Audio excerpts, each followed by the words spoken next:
بازنطینی سلطنت کے اناطولیہ میں موجود شہروں میں سب سے اہم ترین شہر بورسا، ازنیک یعنی کہ نائکیا اور ازمیر یعنی کہ نیکومیڈیا تھے۔ یہ جانتے ہوئے بھی کہ یہ شہر ناقابل تسخیر ہیں، اس کے باوجود عثمان غازی نے ان شہروں کو فتح کرنے کا فیصلہ کیا۔ اس کے لیے عثمان غازی نے پہلے آس پاس کے دیہاتوں اور قصبوں پر قبضہ کیا، پھر عثمان غازی نے سب سے پہلے بورسا شہر کو فتح کرنے کا ارادہ کیا۔ اس کے لیے عثمان غازی نے بورسا کے اطراف کے علاقوں کو پہلے فتح کیا۔ اس کے بعد عثمان غازی نے بورسا شہر کے قریب موجود 3 اہم ترین قلعوں کیسٹل اینڈ رینیوز اور گیت قلعے کو فتح کیا۔ اس کے بعد اب بورسا شہر کی فتح عثمان غازی کے لیے قدرے آسان ہو گئی تھی۔ اس کے لیے عثمان غازی نے بورسا شہر کی ناکہ بندی شروع کر دی اور اس کے قریب 2 نئے قلعوں کو تعمیر کرنے کا حکم دیا تاکہ بورسا شہر کی ناکہ بندی کر کے اسے فتح کیا جا سکے۔ ان قلعوں کی تعمیر کے بعد عثمان غازی نے یہاں پر اپنی فوجوں کو جمع کیا تاکہ کوئی بھی کمک یا رسد اس شہر کو نہ مل سکے۔ عثمان غازی کی گزشتہ فتوحات کی وجہ سے اناطولیہ اور مشرق وسط سے ہزاروں جنگجو اور مجاہدین سلطنت عثمانیہ میں جمع ہو چکے تھے، جو کہ اب عثمان غازی کے حکم کے منتظر تھے۔ ان مجاہدین کو روکنا بہت مشکل کام تھا، جو کہ غزہ اور جہاد کی محبت میں چل رہے تھے۔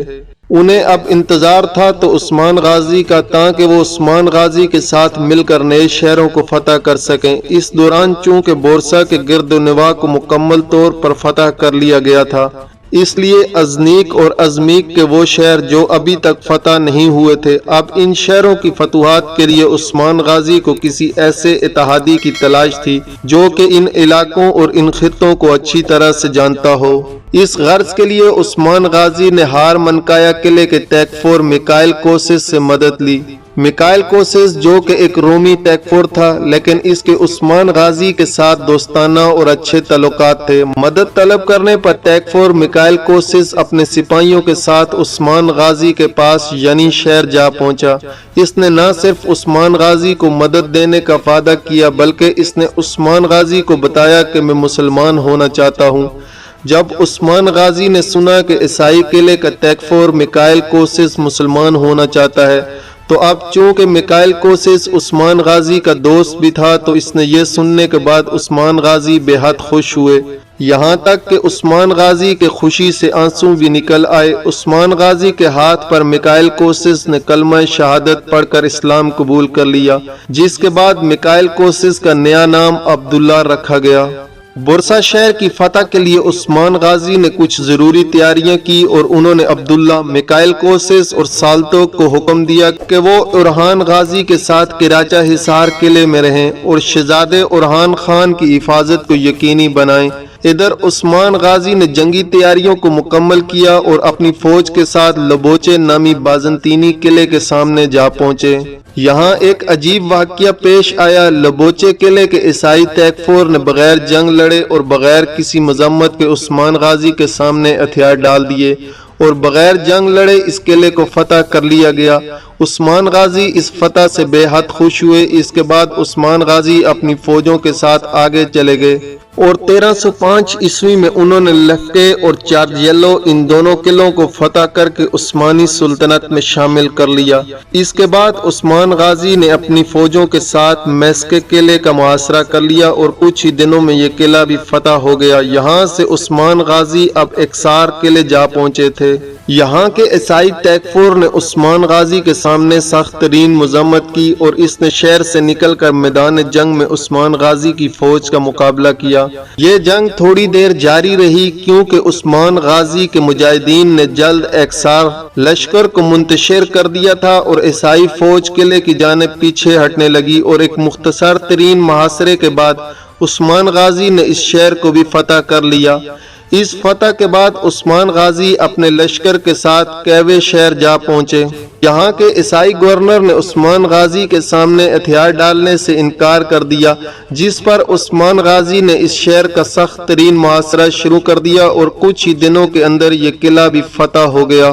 ان فتوحات کے بعد عثمان غازی اپنی فوج کے ساتھ واپس کراچہ حصار قلعے کی جانب روانہ ہوئے۔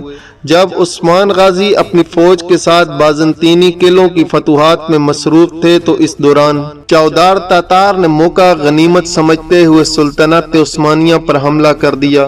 یہ چودار تاتار قتل و غارت گری کے لیے بہت مشہور تھے۔ چودار درمیان کے راستے عثمانی سلطنت میں داخل ہوئے تھے اور اس نے بازاروں کو لوٹ لیا اور عام شہریوں کا قتل عام کیا۔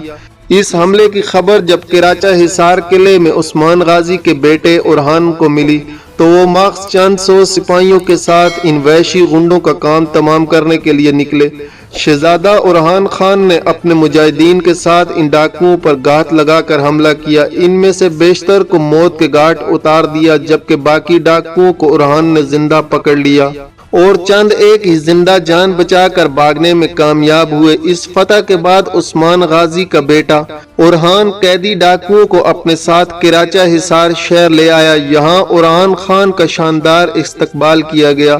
اس دوران عثمان غازی بھی اپنی فوج کے ساتھ کراچا حصار قلعے میں پہنچ چکے تھے اور جب عثمان غازی کو اپنے اس بیٹے کی فتح کی خوشخبری ملی تو وہ بہت حیران ہوئے۔ انہوں نے دیکھا کہ ان کا بیٹا اورحان ان کی سوچ سے بھی زیادہ بالی ہے اور اس نے میدان جنگ میں غیر معمولی بہادری کا مظاہرہ کیا ہے، تو اس پر عثمان غازی نے اپنے اس بیٹے کو سپاہیوں کا سردار مقرر کیا تاکہ اس کی صلاحیتیں مزید نکھر کر سامنے آئیں۔ اس کے بعد عثمان غازی نے عبد الرحمن غازی، ایکچا کوکچا، کوہ نور الب جیسے کمانڈروں کو اورحان کے زیر کمان انہیں کریسیس قلعے کو فتح کرنے کے لیے روانہ کیا۔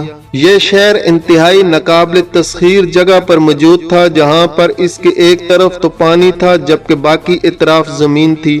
عثمان غازی نے اپنے بیٹے کو یہ مہم اس لیے سونپی تاکہ اس کی جنگی صلاحیتیں مزید کھل کر سامنے آئیں۔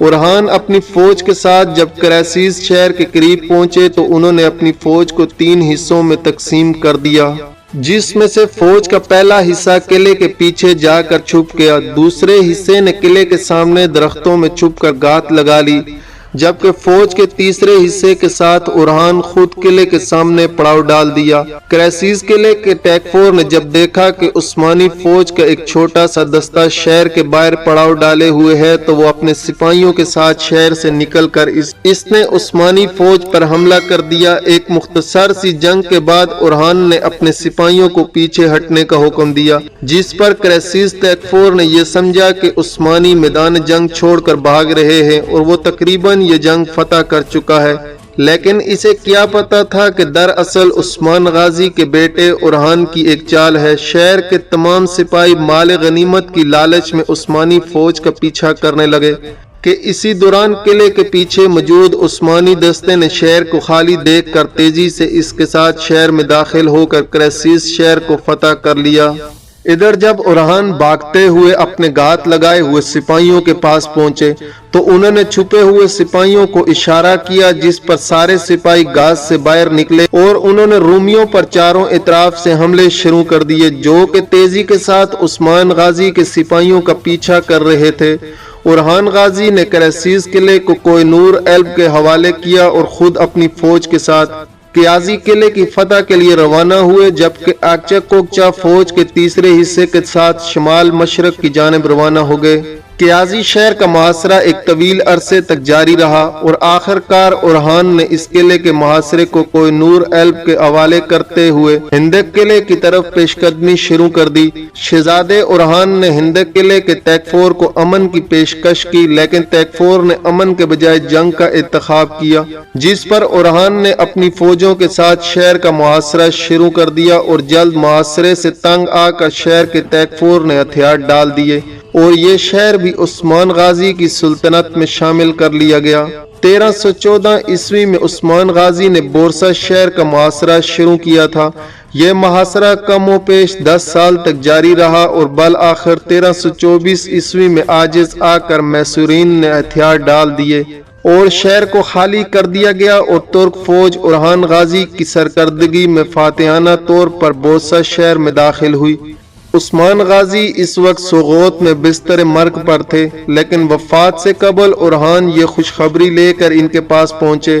عثمان غازی نے ارحان کی ہمت اور بہادری کی داد دے کر اسے اپنا جانشین مقرر کر دیا اور بلا تفریق تمام عوام کے ساتھ یکساں عدل و انصاف اور بھلائی کرنے کی وصیت کی، اور پھر یہ ہدایت کی کہ اسے بورسا میں دفن کیا جائے اور اس شہر کو سلطنت عثمانیہ کا پایہ تخت بنایا جائے۔ چنانچہ اس کی وصیت کے مطابق عثمان غازی کو بورسا شہر دفن کیا گیا اور ان کی قبر پر ایک عالی شان مقبرہ بھی تعمیر کیا گیا۔ عثمان غازی میں وہ تمام اوصاف پائے جاتے تھے جو بانی سلطنت کے لیے ضروری تھے۔ ان کی ہمت اور شجاعت غیر معمولی تھی، انہیں قیادت کا ملک خداداد حاصل تھا۔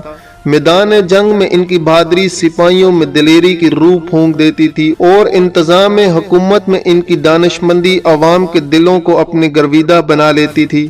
ان کے انصاف کی شہرت تمام ملک میں پھیلی ہوئی تھی۔ ان کی عدالت میں ترک و تار، مسلم و غیر عیسائی سب برابر تھے۔ عوام کی بہبود ان کا نصب العین اور ملک کی خوشحالی ان کے متن نظر تھا، اور انہیں قرون اولیٰ کے مجاہدین کی طرح ان کا طرز زندگی نہایت سادہ اور نمائش سے یکسر پاک تھا۔ دولت انہوں نے کبھی جمع نہیں کی، تمام مال غنیمت غریبوں اور یتیموں کا حصہ نکالنے کے بعد سپاہیوں میں تقسیم کر دیا کرتے تھے۔ یعنی شہر میں ان کے رہنے کا جو مکان تھا، اس میں سونے چاندی یا جواہرات کی کسی قسم کی کوئی بھی چیز ان کے مرنے کے بعد نہیں ملی۔ صرف ایک کفتان، ایک سوتی امامہ، لکڑی کا ایک چمچہ، ایک نمکدان، چند خالص عربی گھوڑے، زراعت کے لیے چند جوڑی بیل اور بیڑوں کے کچھ گلے، علم اور اسلحے کے علاوہ بس یہی ان کی کل کائنات تھی۔ عثمان غازی نہایت قیاض، رحم دل اور نہایت مہمان نواز تھے۔ ان کی انہی خصوصیات کی وجہ سے ان کے ہر دل عزیزی عام تھی۔